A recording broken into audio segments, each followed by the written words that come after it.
오늘 수요예배를 통하여서 함께 나눌 말씀은 출애굽기 11장 1절에서 3절까지의 말씀입니다.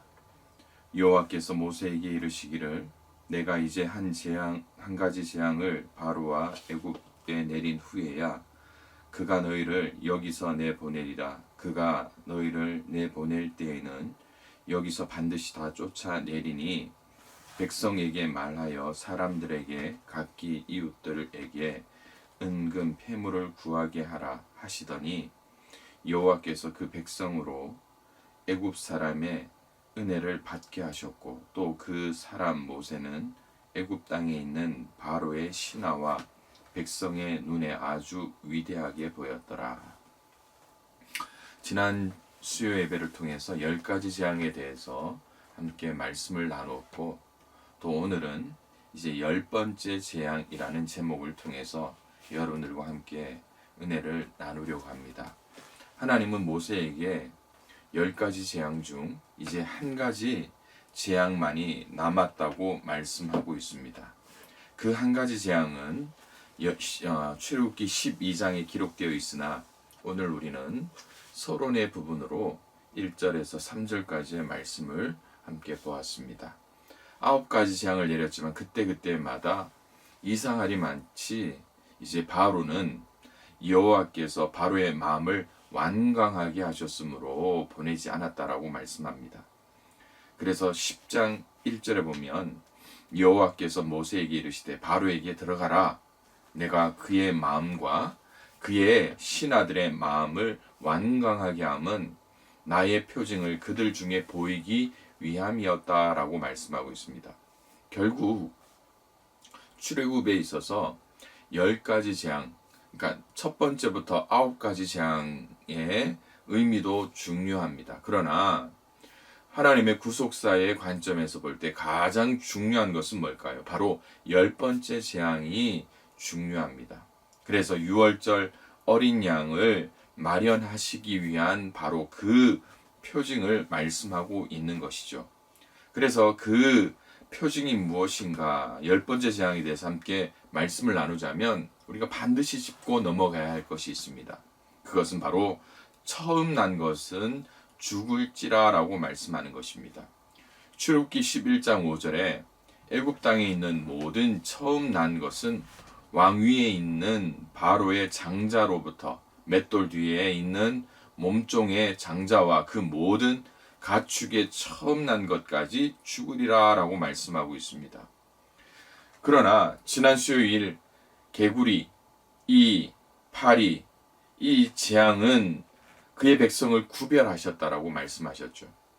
그것을 어떻게 구별하셨습니까?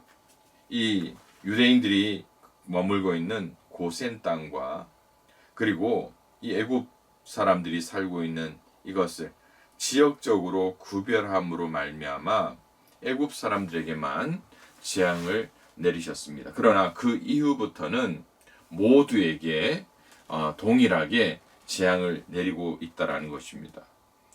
그렇다면 이 10번째 재앙 그 속에서 하나님께서 이스라엘 백성에게 경고하고 있는 것이 있습니다. 이스라엘 자손에게나 사람에게나 짐승에게나 개 한 마리도 그 혀를 움직이지 아니하리니 여호와께서 애굽 사람과 이스라엘 사이를 구별하는 줄 너희가 알리라 하셨다. 다시 말씀드리면 지역적인 구별은 없습니다. 그러나 그 속에 한 가지 구별을 말씀하고 있는 것을 보게 됩니다. 그런데 왜 하나님은 특별히 장자를 죽게 하셨을까요? 그것은 바로 장자가 가지고 있는 의미가 있습니다. 바로 장자의 대표성입니다. 애굽의 장자를 심판하신다는 것은요, 애굽 모든 자가 심판을 받게 됨을 뜻하는 것을 의미합니다. 그래서 로마서 5장 12절에 보면 그러므로 한 사람으로 말미암아 죄가 세상에 들어오고 죄로 말미암아 사망이 들어왔나니 이와 같이 모든 사람이 죄를 지었으므로 사망이 모든 사람에게 이르렀느니라 라고 말씀합니다. 그들은 모든 원죄하에 태어났고 결국 심판 아래 사망 아래 있었던 것입니다.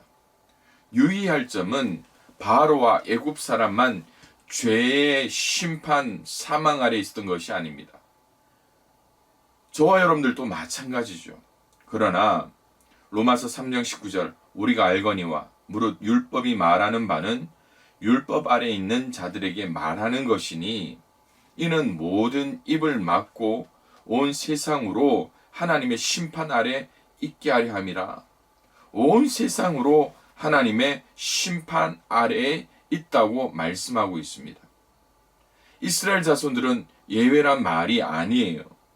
3장 9절, 로마서 3장 9절에 분명히 이렇게 이야기합니다. 그러면 어떠하냐?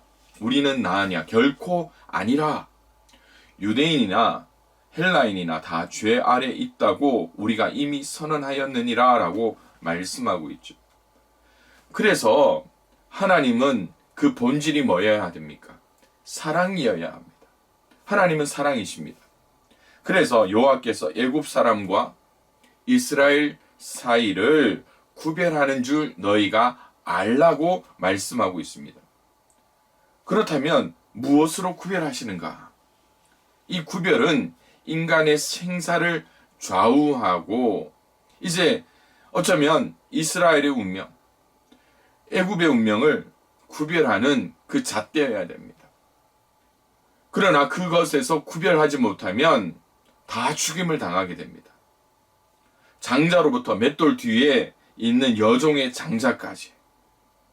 이스라엘이라도 구별됨이 없으면 죽을 수밖에 없다는 것을 분명하게 말씀하고 있습니다. 그렇기에 유월절 어린 양을 통해서 하나님의 뜻을 나타내십니다.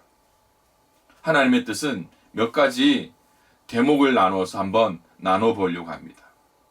그래서 이 10가지 재앙에서 장자의 죽음 이후에 더 중요한 것이 뭘까요? 피를 볼 때에 넘어가리라 라고 하나님께서는 약속하고 있습니다. 출애굽기 12장 3절 너희는 이스라엘 온 회중에게 말하여 이르라 이달 열흘에 너희 각자가 어린 양을 잡을지니 각 가족대로 그 식구를 위하여 어린 양을 취하되 라고 말씀합니다. 12장 3절에서 20절까지를 보면 하나님께서 모세에게 명령을 내리시는 것이 나오는데 바로 여기에서 몇 가지 대목을 통하여서 이 6월절의 핵심이 무엇인가를 한번 찾아보려고 합니다. 첫 번째로 4절에 흠없는 어린 양을 간직해 두라고 말씀합니다. 그 기간은요 10일에서 14일 그 동안 흠이 없는가를 살피는 것을 의미합니다. 어린 양은 흠 없으신 그리스도를 나타냅니다. 그리고 6절에 보면 해질 때라고 말씀하고 있습니다. 해질 때란 하루가 끝나는 시간이요. 또 새로운 날의 시작을 의미하는 그 시간입니다. 예수 그리스도의 오심을 통하여서 역사의 기원 전과 기원 후로 나누는 분기점이 되었듯이 새로운 구원의 역사가 바로 이 해질 때가 되는 것을 우리에게 보여주고 있습니다. 또 하나 그 양을 잡으라고 말씀드립니다. 바로 6절에 보면 이달 열 나흔 날까지 간직하였다가 해질 때에 이스라엘 회중이 그 양을 잡고라고 말씀하고 있습니다. 양을 잡으라고 명하십니다. 간직하여 두었던 어린 양은 반드시 죽어야만 했습니다. 성경은 한 몸 그리스도를 예비하셨다라고 히브리서 10장 5절에 말씀하고 있습니다. 하나님의 어린 양은 예수 그리스도께서 이 땅에 오신 것만으로 구원이 임한 것도 아닙니다. 우리에게 주신 하나님의 사랑, 그 확증된 은혜는 뭘까요? 바로 로마서 5장 6에서 10절까지 나오는 말씀 중에 10절 여러분들 잘 기억하고 있을 겁니다. 곧 우리가 원수 되었을 때에 그의 아들의 죽으심으로 말미암아 하나님과 화목하게 되었은즉 화목하게 된 자로서는 더욱 그의 살아나심으로 말미암아 구원을 받을 것이니라 라고 말씀하고 있습니다. 죽으심이 있을 때에 살아나심이 있습니다. 그러듯 오늘 그 양을 잡으라고 말씀하고 있습니다. 7절에 뭐라고 말합니까? 그 피를 양을 잡은 집 좌우 문설주와 임방에 바르라고 말씀합니다. 그리고 13절에 보면 이렇게 말씀하죠. 내가 애굽 땅을 칠 때에 그 피가 너희가 사는 집에 있어 너희를 위하여 표적이 될지라. 내가 피를 볼 때에 너희를 넘어가리니 재앙이 너희에게 내려 멸하지 아니하리라 라고 말씀합니다. 여러분, 이 문설주의 피와 임방의 피, 이 집은 하나님의 백성이 거하는 집이라는 표시입니다. 즉 애굽 사람과 이스라엘 사람 사이를 구별하여 주는 표입니다. 그러나 더 중요한 것이 한 가지 의미가 더 있습니다. 이미 그 집에는 죽음이 있었다는 것을 말해주는 표시죠. 왜 이처럼 피로 표적을 삼으셔야만 했을까요? 히브리서 9장 22절에 피 흘림이 없은즉 사함도 없느니라 라고 말씀하고 있습니다.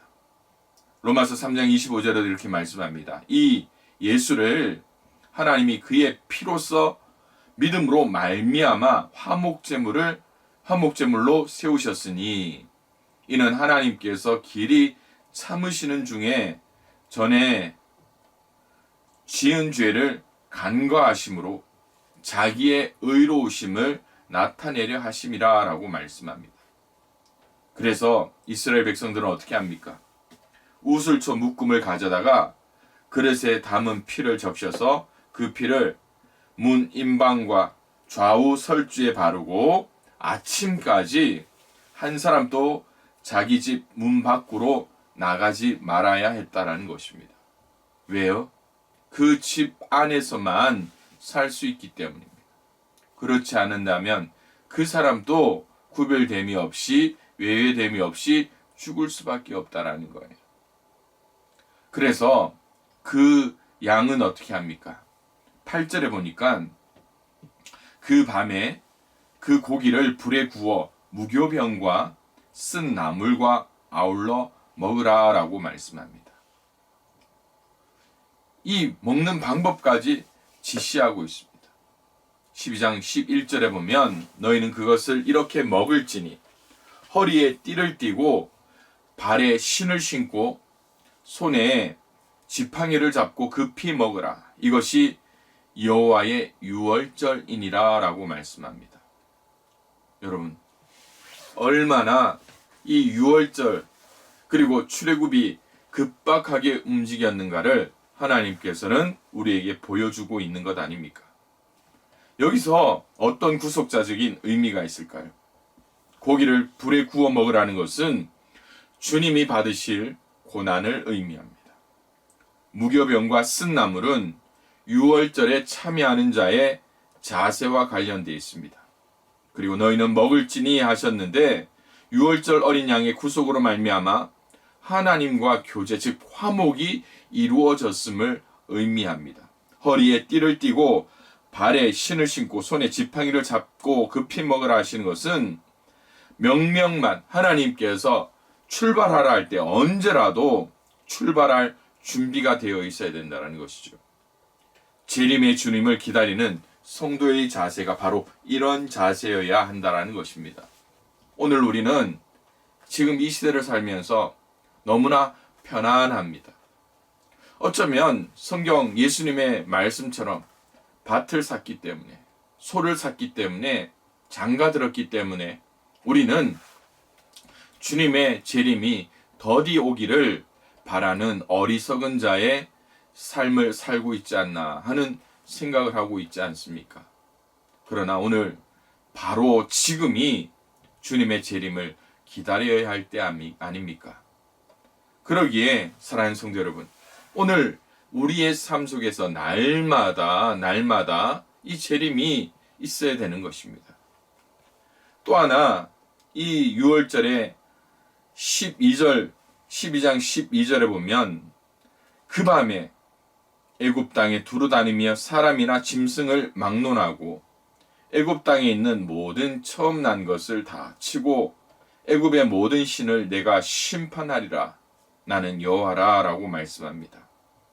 사랑하는 성도 여러분, 오늘 우리를 위해서 오늘 또 이러한 6월절의 역사는 분명히 일어나고 있습니다.